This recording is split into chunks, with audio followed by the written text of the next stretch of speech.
ég býð alla þessa, veit ekki hvað eru mörg sem eru nýjarn inni, velkomin. Snapchat, sem eitt vinsælasta snjallsímaforriti í dag, gerir fólki kleift að deila sín á milli myndum eða myndskeiðum sem vara einungis í 10 sekúndur. Yfir 100 milljónir manna nota forritið allan heim og Ísland þar engin undantekning.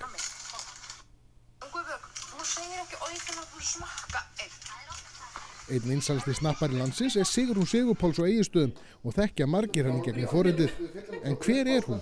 Bara ósköp venjuleg húsmóðir, sko. Ég að norðan og ég menntaður einkaþjálfari. Ég starfa reyndar ekki við það, en svo vinn ég við Þrif og bara í fullu starfi hérna á heimilinu við að sinna börnum. Hvað gerirðu í frístundum? Eða eitthvað frístundir? Sko, frístundina mínar fara í það að ég að þrífa og ég að snappa og ég skrepp norður til foreldra minna og það svona það sem ég geri aðalega. Og fornleifa ykkur eftir? Já.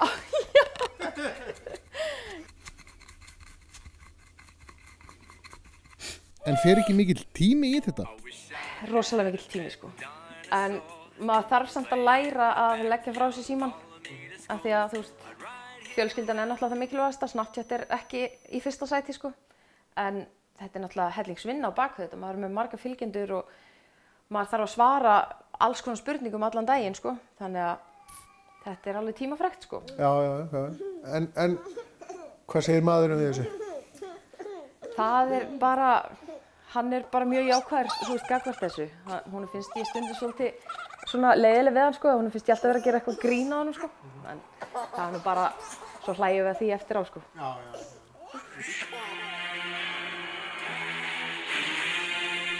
Nú vil ekki allir hleypa fólki svona inn í sitt daglega líf. En af hverju ákvað hún að gera það? Ég ætli þetta sé ekki, að einhverju leiti einhver athyglisíki, sko. Ég hugsa það. Svo var ég bara heim í fæðingarorlofi og leiddist eiginlega bara svolítið, svona ekki það að það alveg nóg að gera, en mér svona langaði bara að prófa þetta. Þannig ég ákvað að slá til og bara, byrjaði bara heima að ég prófaði að tala við símann í fyrsta skipti og mér aldrei finnst ég jafn kjánaleg eins og í fyrstu vídeónum mínum, sko. Og ég með krukkur inn í ofni og ég setti bara ofnin á blástur. Þrifráð hafa verið hennar aðalsmerki og á mörgum heimilum farið að hennar ráðum. En var alltaf markmiðið að fara þá leið? Nei, ekkert endilega. Þetta samt bara hluti af mér, Ég hef alltaf verið svona, alltaf að þrífa á eitthvað og svo bara fór maður að sjá það hvað það mikill áhugi fyrir því. Þannig að það einhvern veginn svona ósjálfrátt vindur upp á sig því að maður náttúrulega reynir líka að gera það sem að fylgjendum finnst skemmtilegt að sjá og svona, sko. Og þrifin bara rosalega vinsæl, það alveg þrifráð, sko. Fólki finnst voðalega þægilegt að fá þrifráð og ég svara spurningum bara allt frá því hvernig þú þrífur flísarnar í sturtunni yfir í að hvernig hún kertavax úr gardínu, sko, Þannig að það alveg alls konar og stundum þarf ég sjálf að googla bara til þess að svara. Ég fer alveg út í það, sko, að reyna að finna svör ef ég veit þau ekki. Ég búin að fá ótal mörg skilaboð sem að hljóma öll eins að ég setja nælonsokk framan á ryksugguna þegar ég ryksuga undir einhverju. Fólk á öllum aldri báðum kynjum að fylgjast með þér? Þetta einhver ákveðin hópur sem stærri en hinn? Þetta náttúrulega kannski, þetta meira konur heldur en kallmenn. Það alveg þannig, en það samt alveg fullt af kallmennum líka að fylgja mér, sko. Nú nokkrir vinsæli snappara hér á landi. Myndast einhver vinatengsl? Það algjörlega þannig, og ég búin að kynnast alveg ótrúlega mörgum öðrum snöppurum, bæði stelpum og strákum, sko. Og bara, náttúrulega mín fyrirmynd einn af stærstu snöppurunum á landinu, sko. Og hún hérna frá Eskifirði, hún alveg yndisleg og við bara tölum saman nánast á hverjum degi, sko. Þannig að það alveg fullt af svona góðum tengslum innan snapp heimsins, það sem betur fyrir langflestir vinir, sko. En eins og ég búin að fá ótal skilaboð, þetta náttúrulega segir miklu meira manneskjuna sem að lætur svona út úr sér heldur en mig. En þegar þúsundir manna að fylgja þér, þá hljóta að vera eitthvað illindi líka? Það verður náttúrulega aldrei hjá því komist. Það bara, og konur geta alveg verið konum verstar en líka bestar, skilurðu, og ég hef alveg lent í einu atviki þar sem voru leiðindi svona á opinberum vettvangi. Já, það bara þá bara þú veist, hunsa maður það bara og heldur áfram. Getur hver sem orðið vinsæll snappari?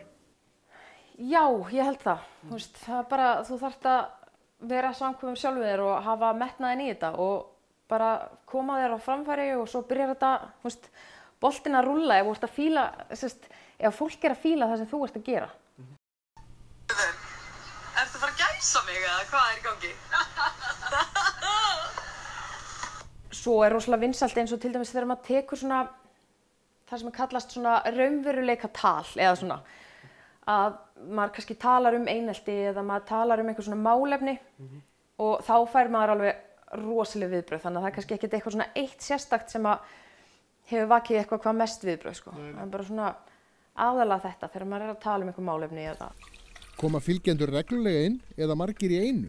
Það er svolítið misjafnt sko. Þetta er tvær leiðir til þess að fá, eða þegar koma margir inn í einu, þá veit maður það annarkvort var einhver annar snappari að mæla með snappinu þínu eða þá að það er þráður einhvers staðar á hópum á Facebook, þar sem er verið að mæla með þér. En annars er þetta síðan bara svona einn og einn í einu alltaf yfir daginn sko, að koma inn og þá er það meira svona, þú veist, vinkonan sem situr hliðin á vinkonu sinni sem er með því á Snapchat og þú veist, ákveður að adda þér sko. Sigrún hefur verið dugleg við að kynna ýmsar vörur, en er eitthvað eitt sem hefur skarað fram úr? Það eru náttúrulega ilmkúlurnar sem að, ég einhvern tíma nefndi bara, svo, þú veist, ég fór nú bara að segja sko að, þú veist, ég ætti í einhver ástarsambandi við ilmkúlurnar, þú veist, af því að þetta er snilld að setja þetta í þvottinn sinn og svo fór ég að fá spurningar og fleiri spurningar, þannig ég fór að fara yfir það svona hvernig ég myndi nota þetta og svona og þetta hefur bara undið upp á sig og þessar ilmkúlur er ekki eins og fáanlegar á landinu lengur, það er einhver önnur típa núna. Þannig að það varð algjört æði í kringum það sko. Hvenær getur hún fundið sér tíma til að sinna Snapchatinu? Sko ég myndi segja að væri frá svona 10 á kvöldin og til svona 3 á nóttinni.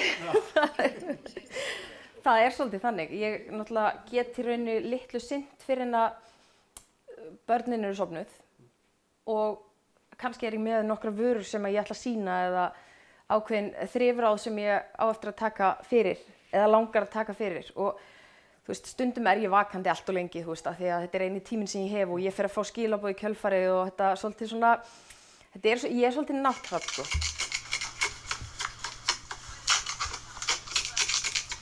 Langbæsti skáin og fæsti Arion banka. Hverju fylgist þú með á Snapper? Ég náttúrulega fylgist, sko, á hverjum einasta degi með Snap vinkonu minni, henni Guðrúnu og ég meira að segja var með snappið hennar þegar hún gifti sig í sumar. Þá leið mér eins og ég væri stórstjarna, sko. Þú veist, var bara komin hann inn á 12.000 manna snapp, sko. Það var það rosalegt. Svo fylgist ég með, strák fyrir norðan sem heitir Binni Glí, hann er alveg frábær og ég fylgist með stelpu sem býr út á Spáni sem heitir Hrefnalíf og þetta er alveg svona alls konar fólk sem ég fylgist með, sko. Ef hún gengur frá öllu dótinu sem hún varst að bera inn í stofu. En kom ekki dagar þar sem hún leggur síman bara frá sér? Bara mitt líf er ósköp venjulegt eins og allra annara og það geta alveg komið upp atvik eða atburðir þannig að þú veist, maður er ekki í einu einasta stöði til þess að taka upp síman, sko. En fer þá fólk að reka eftir þér? Já, það fer svona kanna hvort það sé ekki allt í góðu hjá manni og þú veist, ég fæ oft svona bara viltu please fara að setja eitthvað inn á Snapchat, ég verða að fá að sjá eitthvað, sko. Þannig að það er alveg ákveðnir aðilar sem fylgjast með manni á hverjum einasta degi og bíða eftir að maður setja eitthvað inn, sko. Ok, ég er ennþá vakandi, ég var að skoða story og það var einu að benda mér á að, þú veist, af hverju hét hann ekki Baltasar Kormákur? Sko, ég veit að ég er ekkert að fara að eignast annað gæludýr neitt á næstunni en Róbert er komin til þess að vera af því að þú veist, maður þarf ekkert að hafa fyrir honum, hann er ótrúlega róleg týpa, sko.